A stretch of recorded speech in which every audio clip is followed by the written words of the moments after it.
Selamat sore kepada Bapak dan Ibu yang sudah hadir di acara press conference Pratiwi Novianti hari ini. Kami mengucapkan terima kasih sekali untuk Bapak dan Ibu yang sudah hadir dan para rekan media yang ikut serta untuk berkumpul di sini. Juga kepada para advokat yang telah berkumpul bersama untuk mensupport Teh Novi. Kemudian juga untuk para kolega yang sudah hadir di sini, terima kasih banyak. Kami ucapkan terima kasih. Sore ini sebelum kita memulai acara, mari kita berdoa menurut kepercayaan dan agama masing-masing. Berdoa dimulai. Bang Karo nih.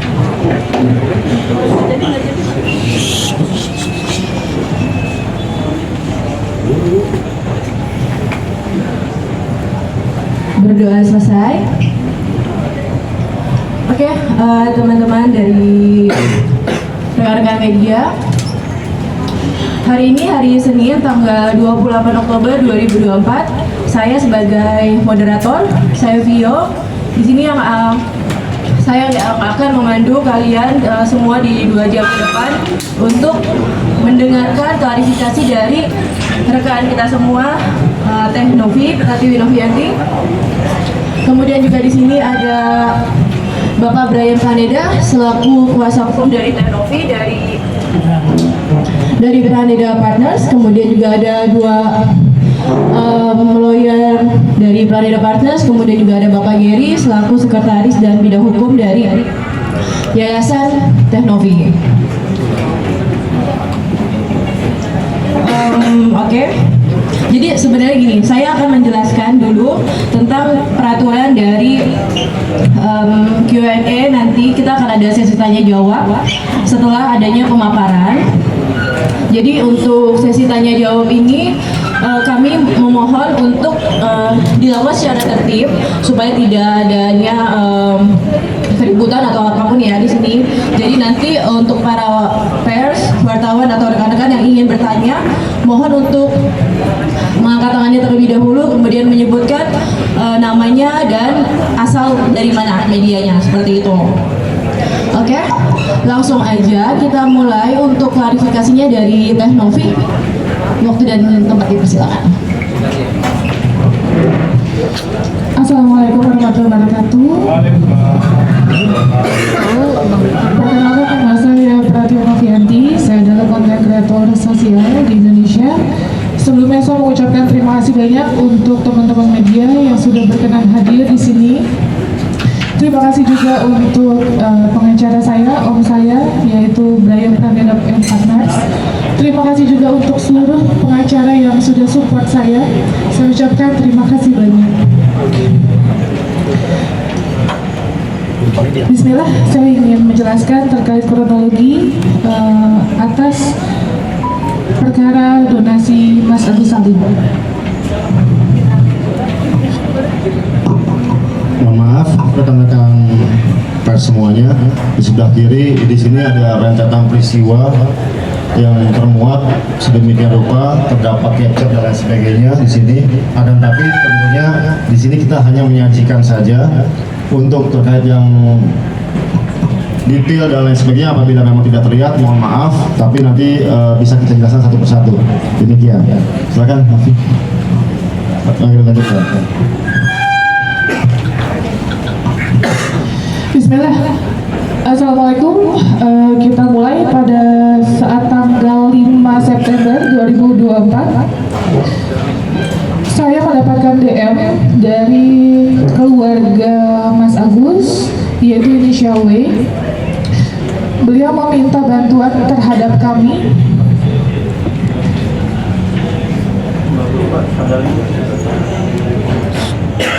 Kronologis perkara donasi.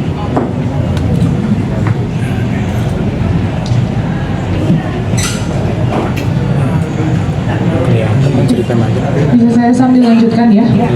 Pada saat tanggal 5 itu, saudari W itu meminta saya dan tim melalui DM Instagram atas nama Pratiwi Novianti Real. Dia meminta bantuan untuk di-up ke media terkait kasus penyiraman air keras korban adalah Mas Agus, dan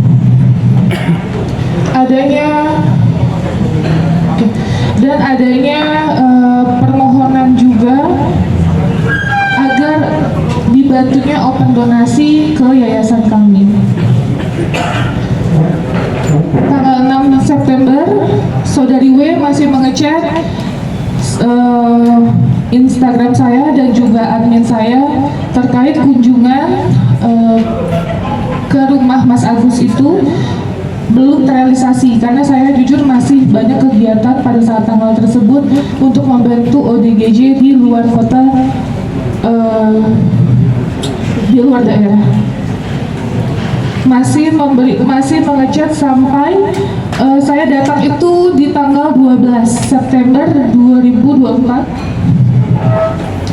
Nah, saya di situ bertemu dengan Mas Agus. Ya jujur secara keadaan saya melihat kondisinya pertama kali sangat memprihatinkan karena luka bakar sekujur tubuh, dan kondisinya waktu itu baru banget keluar 1 hari dari rumah sakit itu. Terus pada saat pertemuan itu Mas Agus secara gamblang dia meminta bantuan dan pendampingan dari yayasan kami, yaitu Yayasan Rumah Peduli Kemanusiaan, terkait pengobatan dan juga keadilan. Gitu. Mau ngasih kode. Oke, setelah pertemuan tersebut kita berinisiatif dan keluarga juga meminta agar adanya open donasi yang diselenggarakan oleh yayasan untuk pengobatan dari Mas Agus. Ya.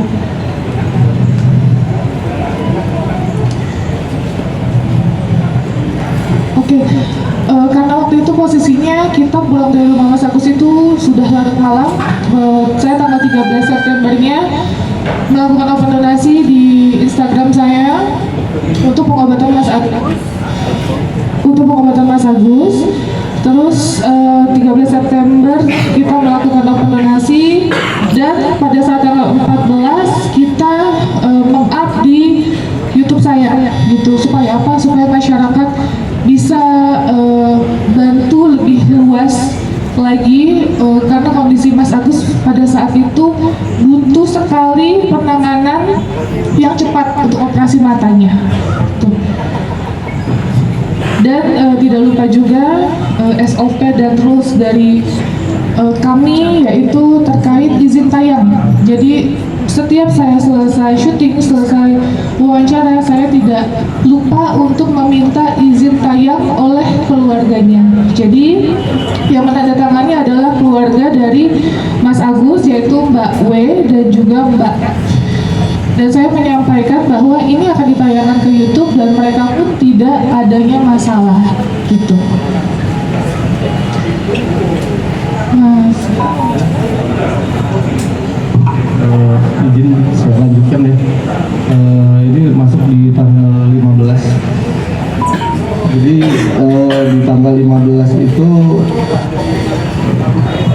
Tenovi itu kembali menghubungi Mas Agus ya terkait perkembangan, bahwa kita juga dapat kabar dari keluarga Mas Agus bahwa Mas Agus ini sering istilahnya apa, depresi gitu kan, dan pada saat itu yang kita dapat informasinya bisa tenang salah satunya kalau bertemu atau ngobrol dengan Tenovi gitu kan. Akhirnya Mas Agus juga atau keluarga Mas Agus juga menyampaikan bahwa Mas Agus butuh support atau dukungan dari keluarga kandungnya yang berdomisili di Aceh, itu ayah ibunya gitu kan. Nah akhirnya kita tentukan apa kendalanya, yaitu yang utamanya ya pasti transportasinya ya, biayanya gitu ya, untuk dari Aceh ke Jakarta. Nah akhirnya di tanggal 16 September itu Tenovi berkunjung ke rumah keluarga Mas Agus untuk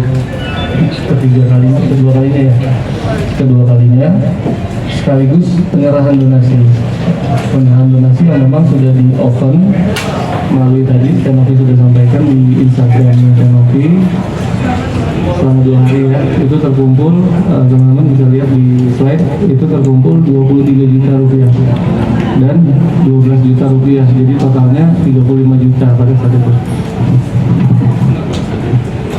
Oke, selanjutnya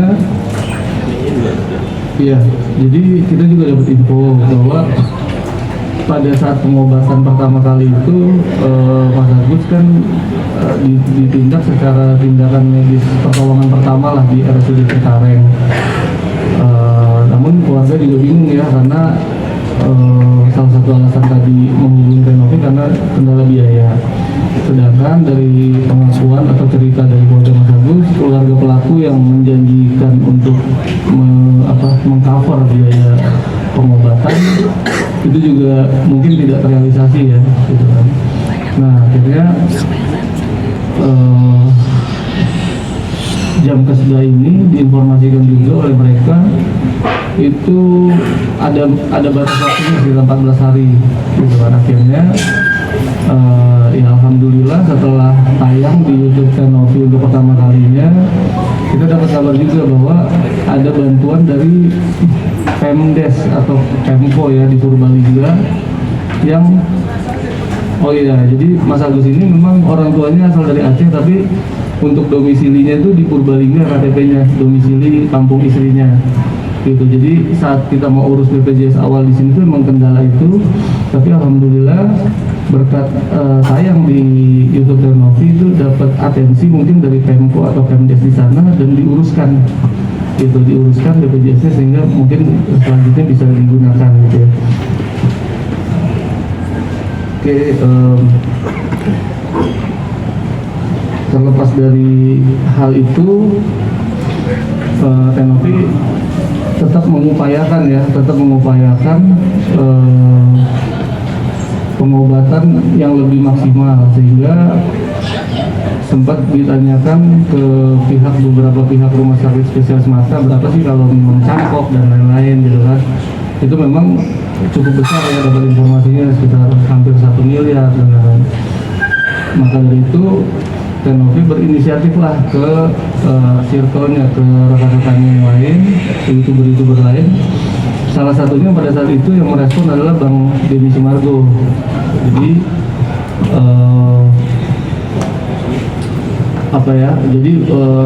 Mas Agus secara dijadwalkan oleh timnya Bang Densu itu untuk nanti podcast di tanggal 23 nanti ada di situ. Oke, kita lanjut ke tanggal 18. Nah di tanggal 18 ini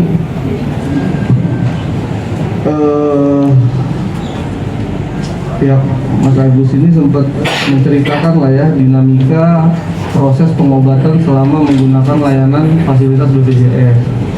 Itu nanti kita nggak bisa terlalu banyak menceritakan detailnya gitu kan, karena kita juga berdasarkan cerita gitu ya. Kita belum mendampingi secara langsung saat masih menggunakan BPJS. Jadi sekilas yang kita tangkap dari beberapa petunjuk yang ada itu pihak keluarga sempat menanyakan kalau operasi dengan biaya pribadi berapa sih gitu kan ke pihak rumah sakit. Itu disebutkan oleh salah satu dokter atau administrasi sana itu 35 juta.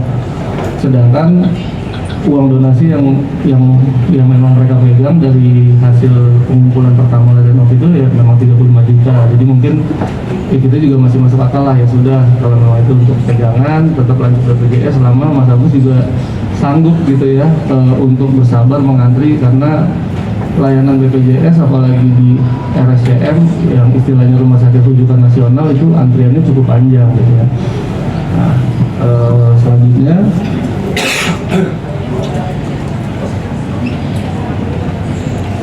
di tanggal 20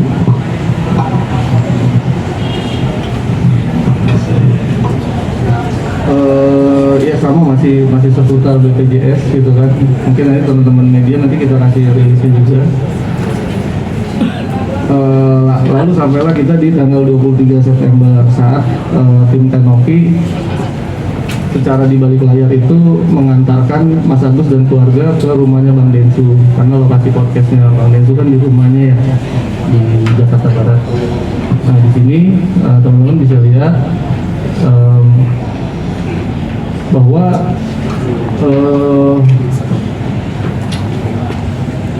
publikasi yang memang kita sepakati antara Tenovi dengan Bang Densu itu adalah di sesi terakhir podcast itu nanti akan ada penyebutan penggalangan dana gitu ya untuk pengobatan Mas Agus, yang dimana mungkin kita dapat informasinya ya Bang Densu kurang biasa melakukan hal itu di podcastnya ya, tapi akhirnya beliau setuju ya, alhamdulillah kan.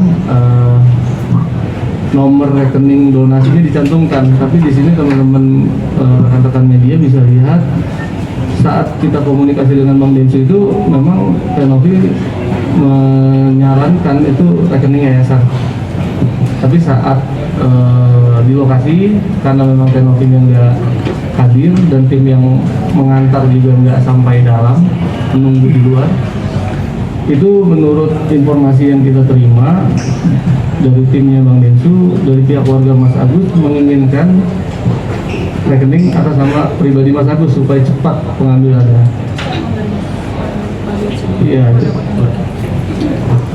Oke, jadi karena kondisinya saya merasa Mas Agus ini pada saat itu membutuhkan donasi yang banyak gitu, karena untuk pencaplokan mata, pengganti bola mata dan lain-lain gitu. Nah, karena kita mendapatkan informasi pada saat pertama mata kanan itu masih bisa untuk adanya operasi, mata kiri emang sudah tidak bisa diselamatkan waktu poin pertama ya.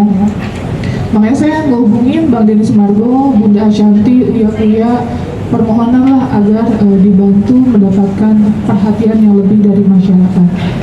Pada saat tanggal 23 adanya podcast tersebut, saya sengaja sebenarnya untuk tidak hadir. Kenapa? Karena saya tidak mau nanti ada omongan saya dibilang pansos atau saya cari perhatian masyarakat gitu. Saya enggak melakukan hal tersebut. Saya hanya menyiapkan transportasi dan supir antar jemput oleh Mas Agus gitu.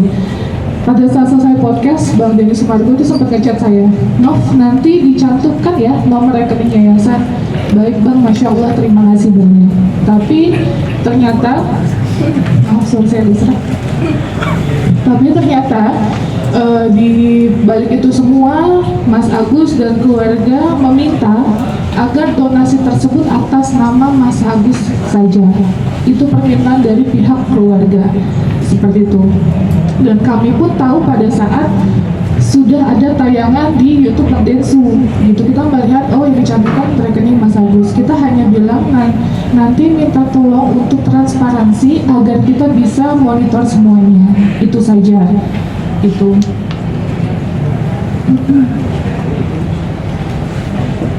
Nah ini pada saat tanggal 25 juga saya sempat DM salah satu keluarga istrinya terkait dia ada open donasi lainnya. Ada open donasi lainnya atas nama salah satu relawan. Labelnya dicopot saja.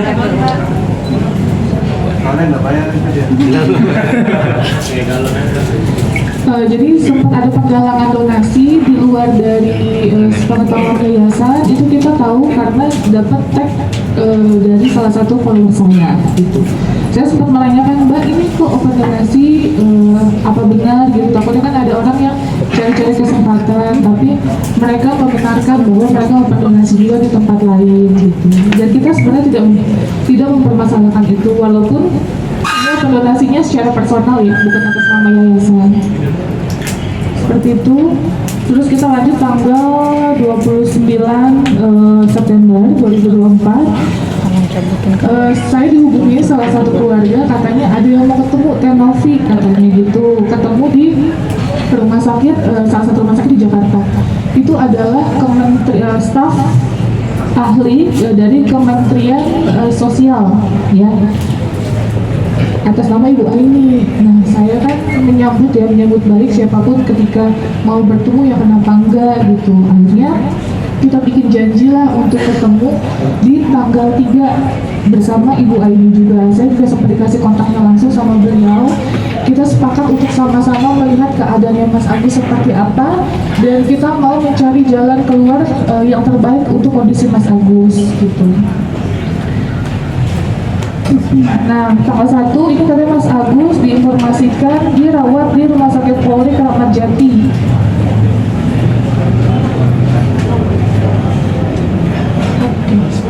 Nah, akhirnya kita langsung aja ke tanggal 3 ya. Itu tanggal 3 kita bertemu sama Ibu Aini selaku dari staf ahli Kementerian Sosial yang mau berniat ini mencari jalan keluar seperti apa. Nah, pada saat di tanggal 3 tersebut sebenarnya donasi yang sudah digalang oleh Bank Densus sudah berjalan gitu ya. Tetapi kita tidak diberitahukan dan tidak diinformasikan terkait donasi tersebut. Saya berbincang-bincang di sana terkait mereka mengeluhkan program BPJS yang mereka sampaikan ke video kami ya. Itu jelas kami jelaskan secara gamblang video tersebut dari awal sampai akhir.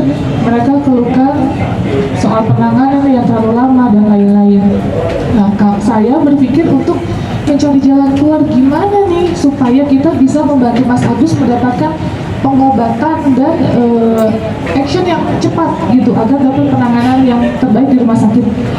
Nah, akhirnya kami berpikir berinisiatif untuk melakukan bersurat ke dinas-dinas dan instansi yang terkait, yaitu Dinas Sosial, Kementerian, DPR dan lain-lain gitu. Ya, kesehatan juga.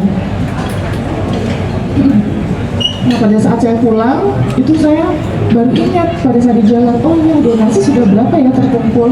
Akhirnya saya minta tolong sama asisten saya yaitu Vita untuk menanyakan langsung terkait donasi tersebut. Nah, ada chat juga itu disampaikan bahwa donasi tersebut itu sebesar 500 juta rupiah. Saya setelah mendengar berita itu saya langsung ngechat Kak Levi, asisten dari Bang Denny Sumargo, Bang Denny Sumargonya juga untuk mengucapkan rasa terima kasih saya karena sudah membantu Mas Agus dan kodarullah Mas Agus mendapatkan donasi segitu. Nah, setelah berjalannya waktu, saya meminta untuk mutasi